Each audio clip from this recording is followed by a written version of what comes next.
Hey guys, Jesse here. Welcome to part 3 of my work in progress for a Master Grade Strike plus I.W.S.P. And since last video, I've gotten the mobile suit done. So here it is, all put together. I think it looks really nice. I'm mostly showing off the legs right now because last time I pretty much had everything else done on it. But for those who saw my weathering tutorial where I showed you how to do this paint chipping effect, I used the legs as the demonstration piece to work on in that video. So I think some of you know that I've had the mobile suit done since then. So it's probably no surprise that it's done now. But I really like how it all came together. I think the weathering is very consistent, looks good throughout the entire mobile suit, so I'm very pleased. The leg articulation on this guy and the construction of the legs is really nice. The knees and the feet articulate perfectly fine, but the hips are just on ball joints, so that's kind of where it fails. But it's not bad at all. I will say though, this kit looks kind of awkward. I think it's because of the proportions just standing there. But when it's on an action base or a stand, I think the proportions work a lot better in the air. And thankfully they give you a stand, so that's nice. And I really like how they give you 3 of this decal because I really love this decal. And one of the places they tell you to put it is on the leg here, and I think that looks really cool.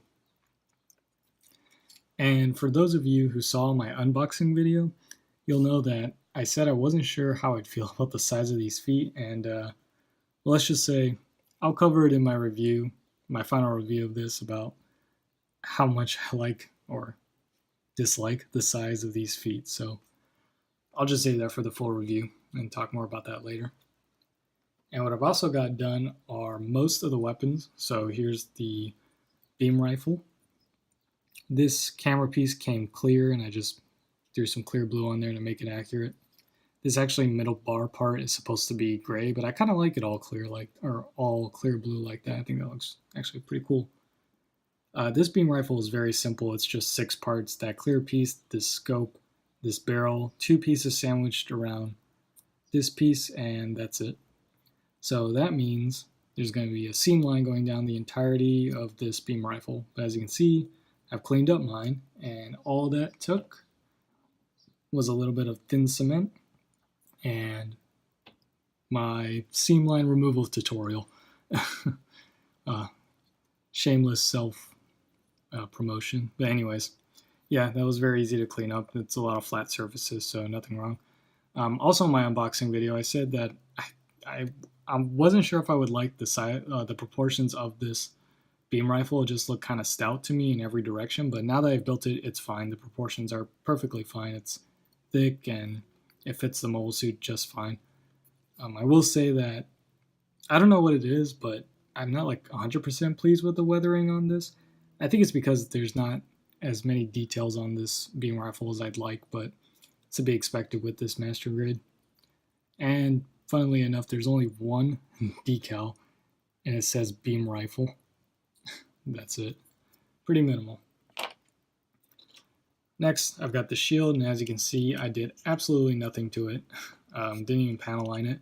And that's for 2 reasons. One being, this kit comes with the giant gatling gun attached to a giant shield, so why anybody would use this over that, I have no idea. But they give you this.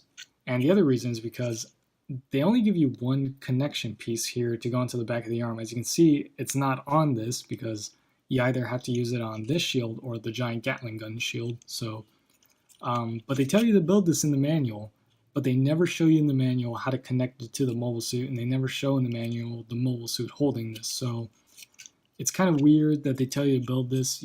Bandai nowadays, if the mobile suit isn't meant to have a weapon, they tell you not to build it, even if it comes with all the parts. So I guess back in the day, they wanted to give you try to make use of all the pieces on the plates.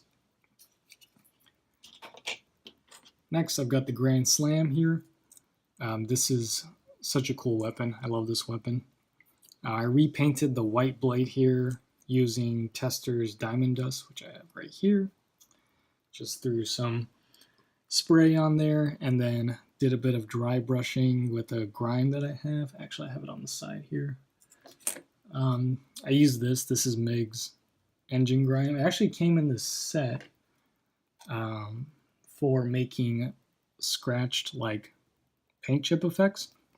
And you're supposed to follow this sort of process of putting down your base coat, then putting down the engine grind, then putting this over it, or some sequence of application. And then you take like a brush and you make your chipping effect. So I haven't actually done that with this set. I've just kind of used this for dry brushing, and that's because I think it looks really, really good on grays and silvers if you dry brush this on there, or if you've got like a really heavily like detailed engine part or something, or mechanical part, and you kind of do a wash of this on it. It looks really good. Like it looks really used.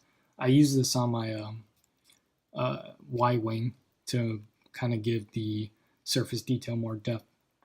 But anyways, yep, the Grand Slam's here. It can rotate, of course, but the best thing about this thing is the kit can actually hold it even without pegs in its hands. The grip is tight enough that it can even hold it with one hand, so that's great. That means I can actually pose with this weapon because I love this thing. It's so cool looking.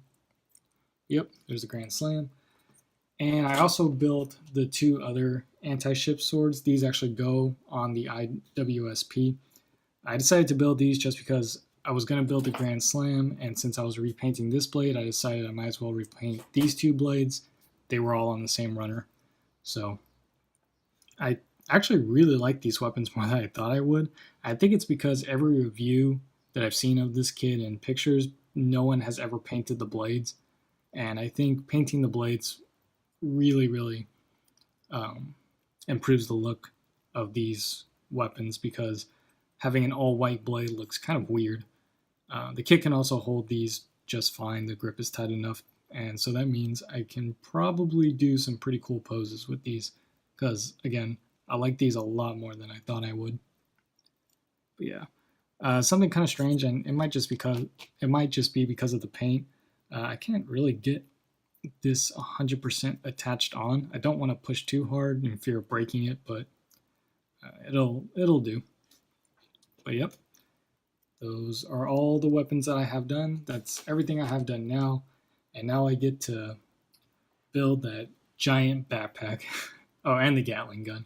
But I do plan to spend some time on that Gatling gun because I really want to repaint the barrels and the sort of heat guard and everything. So yeah, I want to make that look pretty good, because that is the number one thing that drew me to buy this kit, was that Gatling gun.